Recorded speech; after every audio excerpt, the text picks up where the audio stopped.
So as I announced, I will start with saying a few words about conceptual aspects of integration. I will do this in the following order. First, survey the fields, because there are many forms of person-centered care. And then focus a little bit on how the PCC approach helps us to address the issues at this conference. So integration between religion and spirituality and mental health care. And then what does this require, both conceptually and practically? Well, person-centered care.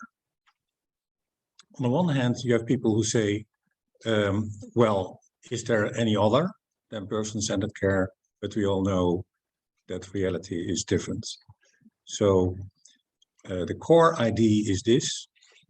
And let me say also, this is not something new, but it was already stated by Hippocrates that the patient is not, he said it in a different way, but the message was the same. The patient is not a carrier of disease, but the central focus of medical and therapeutic attention. So that's the core idea. And then this entire field existed already in Switzerland, especially because of the work of Paul Tournier, but also already in the work of Carl Rogers. And then in 2011, this almost forgotten tradition in other countries in Europe emerged again, among others, as a result of the efforts of the Juan Metzig, who was then chair of the WPH, so the World Psychiatric Association. And he said something that is quoted everywhere. It's medicine of the person, the totality of the person's health, for the person, so promoting the fulfillment of the person's life project, by the person, with clinicians extending themselves as full human beings, and with the person, so working respectfully in collaboration and empowering manner through a partnership with the client. And then, importantly enough, he also adds another element which might easily be forgotten in our individualistic times. So we are inclined to identify the person with the individual, but he adds the person here is conceptualized as a person in a context. So we should understand him or her in a fully contextualized manner, consistent with the words of the social philosopher, Spanish philosopher Ortega y Gasset. I am I and my circumstances. This was already mentioned that the person-centered approach has been inspired by Carl Rogers with his ideas of non-possessive warmth and genuineness, and Paul Tournier, about whom I will tell a little bit, but leave the floor at a certain point in time to Hans Rudy. But a few words. Nevertheless, Paul Tournier, medical doctor, counselor. He wasn't a psychiatrist or a psychotherapist, but developed a combination of physicianship, counseling, and spiritual guidance, so to say, which he called médecine de la personne, so medicine of the person. And he said this is not just another branch of medicine, it's an attitude towards contact.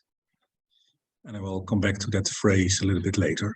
It's an approach to patient care, applicable in all areas. It puts the emphasis on awareness of patients of whole persons, with places in their community and society. Again, this contextual element present there.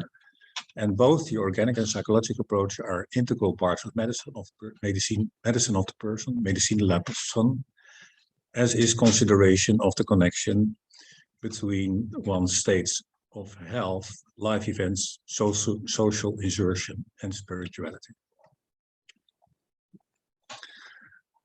as I said, there was a recent revival, not only because of the work by Gerrit Glas, but also because of the collaboration of a British group with John Cox, Avril Campbell, and Bill Fulford. And they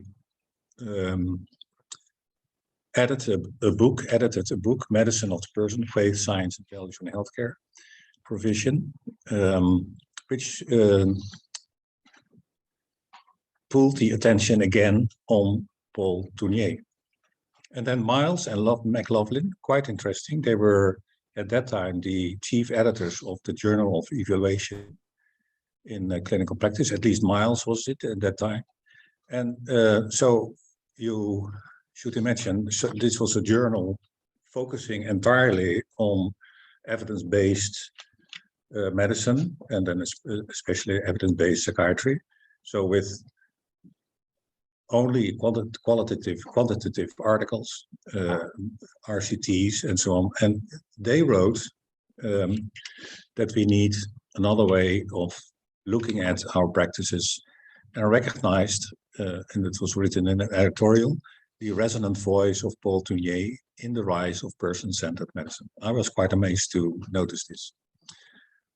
And they write there that it seems incontrovertibly clear from raised voices worldwide that patients are no longer prepared to be dealt with or processed by technicians in applying bioscience, but wish rather to be attended by scientifically trained advocates who recognize their problems not only at an organic, but also at an emotional and spiritual level, and who, in addition, then proceed through shared decision-making to tailor treatment for the patient through medicine, of, for, by, and with the patients. We hear again the voice of Metzi.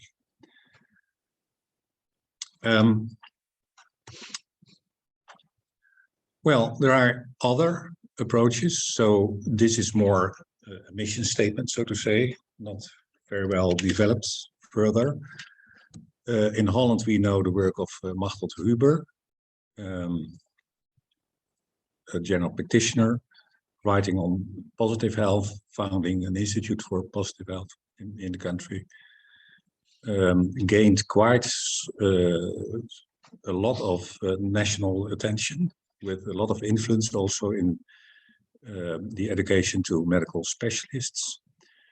And she says something like, there's need for a positive and dynamic concept of health, not of disease, but of health, based on the resilience or capacity to cope and maintain and restore one's integrity, equilibrium, and sense of well-being. And health is then the ability to adapt and to self-manage and so on. And she draws explicitly attention. She has this spider web, as it is called, in medical circles, with 6 dimensions, and one of the important dimensions is the spiritual dimension, or the dimension of meaning provision. Person-centered medicine is something different than personalized medicine. That's something completely different, or precision medicine, or stratified medicine, or individualized care. All these attempts aim at targeting to the individual, but then based on objective markers, genetic, biomarker, phenotypical or psychological characteristics that distinguish a given patient from other patients with similar clinical presentation. So it's a huge attempt to control for individuality with the ordinary statistical means. It's important work, but it's completely different. It also differs from what has been called the P4 approach, which is in fact an extension of the personalized approach, because it adds to this predictive, preventive, and participatory elements.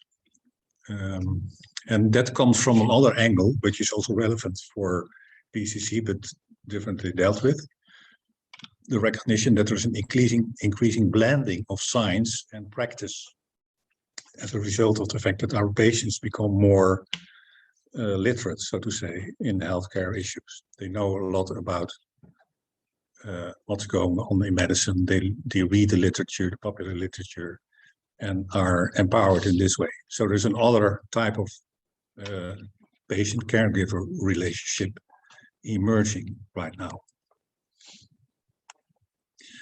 My own approach in, it's always a bit weird to say this, but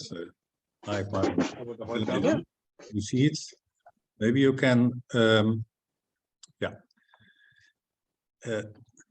what I say in this book is basically, we should look at psychopathology and also at patients in a self-relational sense, and by systematically involving the contextual embeddedness of illness behavior and illness experiences in all types of contexts.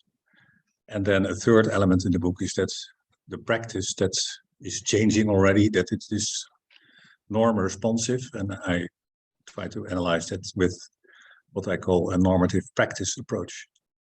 So person-centeredness means, in my opinion, something like focusing on the relation with the patient, but this focusing on the relation involves the relation of the patient to himself, and also the relation of the professional with him or herself. Well, and as we noticed in the previous lecture, this very much resonates with the previous talk on existential psychotherapy, in which both the self-relatedness of the patient as well as the self-relatedness of the professional are the people seeing the slides. Can you just make sure? So I have the question is raised whether people see the slides. You see the slides? Online, yes, but online. Well, do you? Can you say that in the chat? We don't see the slides. We only see the first introduction slide. Okay, I stop sharing and try again.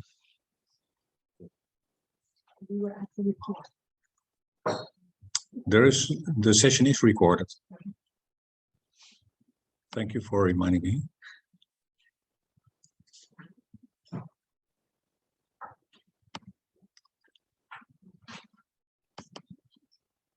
Do you see it now? Yes, I can see it. Okay, thank you very much. Okay. Thank you for making me aware of this, because otherwise you'll miss something. So what I said is I work out 3 ideas in this book: a relational view on psychopathology, illness behavior, the notion of contextually co-determination of these illness behaviors, and professional practice as a normative practice. Let me say a few words about it.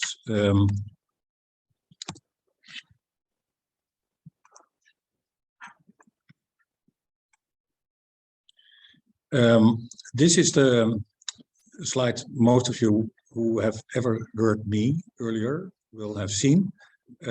This is the way how I try to express what I mean to people who have no feeling nor no background at all in these issues. So, but this can be made. This is a way to explain the highly relational nature of what we are doing every day. So what is shown here is that there is a professional who relates to his role, and this role he tries to get an impression of not only the illness of the patient, but also how this patient relates to his illness, and also how contexts have an influence on illness behavior. And then there are 2 arrows added on top. You see them here. This arrow highlights, and it's especially relevant in psychiatry, that the illness itself exerts an influence on how you relate to your illness. And this says you bring with you already your entire biography, your current living circumstances, and these have also an influence on how you react on what's going on. So what I'm saying here is that the depressed patient relates in a depressed way to his or her own depression. But something similar, and that's where I want to focus on this presentation, is going on here. So we are not bundles of competences, but we relate to our roles. We bring our person with us. We grow into a role. So our expert role has an impact on how we think about ourselves as professionals. Also, so this influences also a little bit how we feel about ourselves, but this has also an influence on how we feel about our role. This is kind of merger, ideally, between who you become as a result of becoming an expert and you and the person you are and were already when you begin with your becoming a professional. And as the contexts are also enormously important today because many professionals grow out of their role, so to say, because the context is changing. There's a limited time, so I cannot go too deep into this, but this is the reality of today. You say two more things about grow out their role. What do you mean? They stop being psychiatrists? Sometimes. And sometimes they look for another context because the context changes such that they think I'm becoming inauthentic or dishonest if I stay in this field or in this organization or Midlife crisis. Yeah, but then you make it personal. But then the midlife crisis can be an institutional crisis.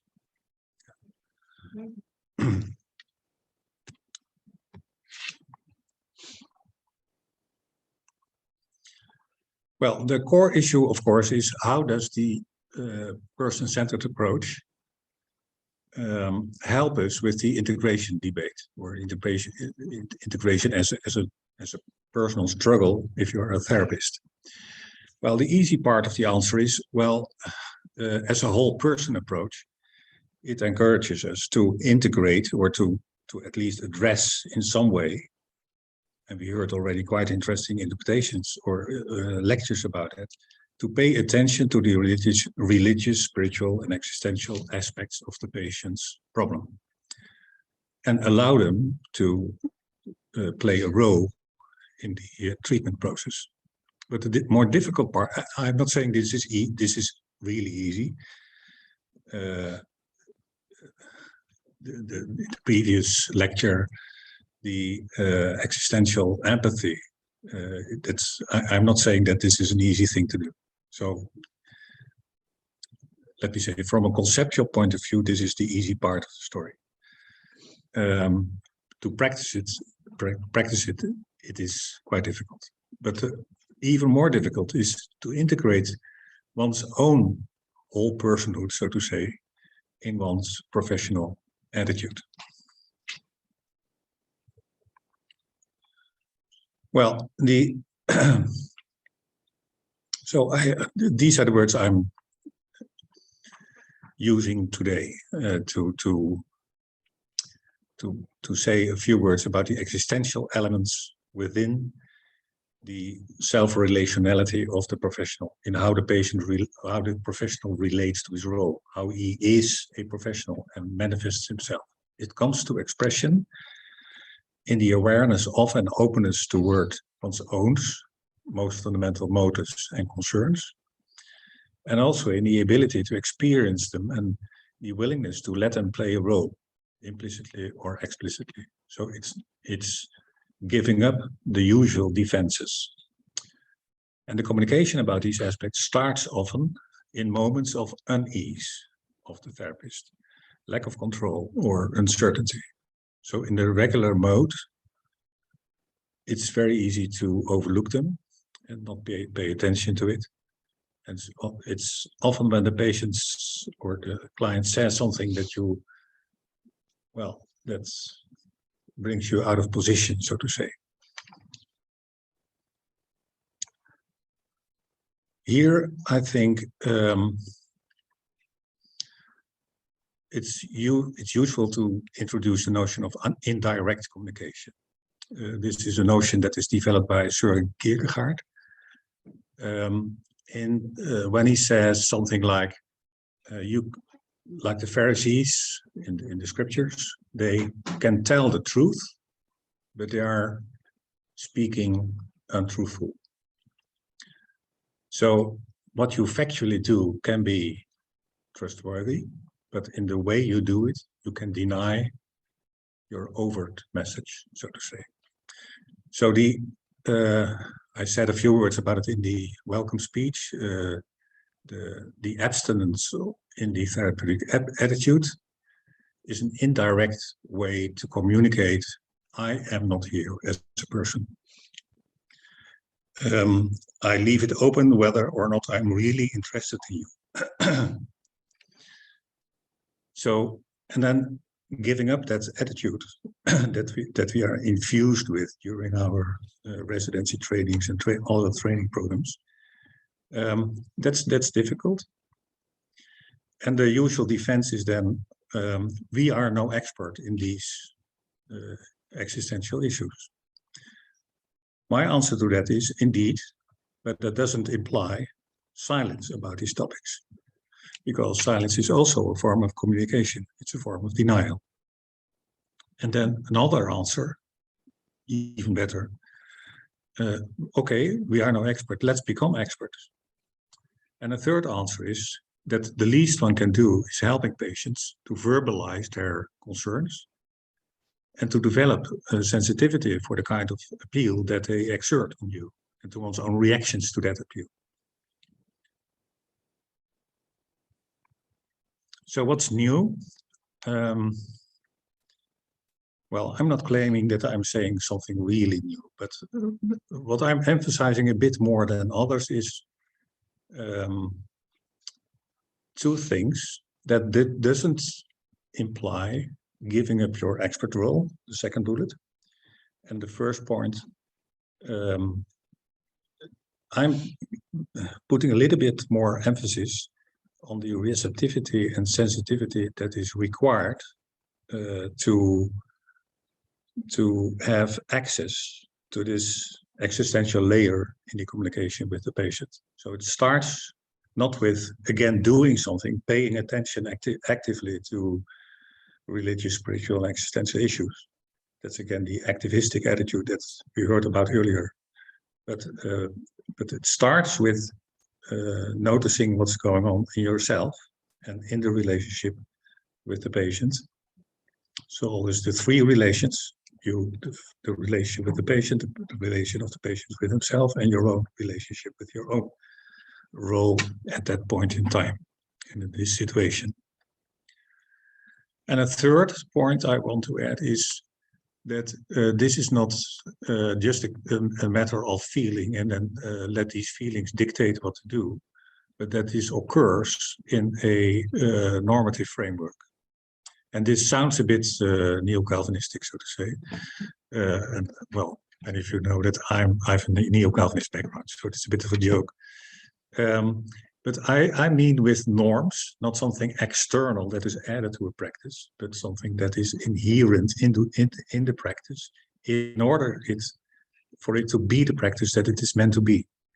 So that's why I say that the therapeutic relationship is inherently a normative relationship, because it is a moral relationship ultimately, and an existential relationship also in some therapeutic situations.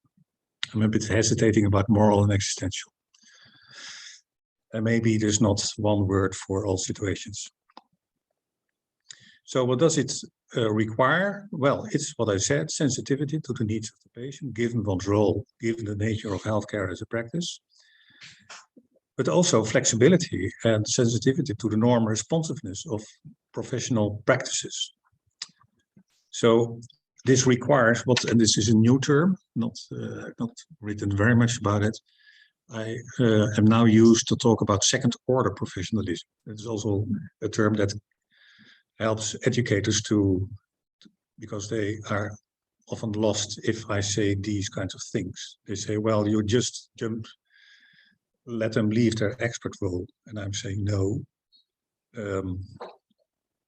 But also given the rapidly changing context in which we are working, and all the unease among professionals about their practices, what we need is second order professionalism, which is the ability to navigate properly among the different roles and interests, given the core values of the patient first, of your profession, and also the institution in which you are working. And this is also a highly norm-responsive thing. So you should be aware of the interests, the real interests, the core interests of the other, not only the patient and you, but also of the context that allows you to perform the practice that you are exerting. Well, this is the underlying model. I'm not going too deep into it because I'm speaking too long. But the core is the right side, the ethos. So this can only be done if there is some common ground in the core values that you endorse in the context in which you are working. Maybe I come back to it later in the discussion. So at the heart of our professions, and that's my last slide, is the encounter with the patient, whose needs, longings, and illness-related experiences often an existential dimension. This encounter is norm-responsive in the sense that the patient suffering appeals to core values of the profession, its ethos, solidarity, trust, altruism, honesty. And these norms are not external, but intrinsic. And to see this, we should start with what is at the heart of the profession, which is the personal encounter with the patient and its appeal, the appeal of the patient on us. Well, this is it. These are some references. I will share the presentation with you so you can look up. You don't have to write it now if you want to read something of this. Thank you very much.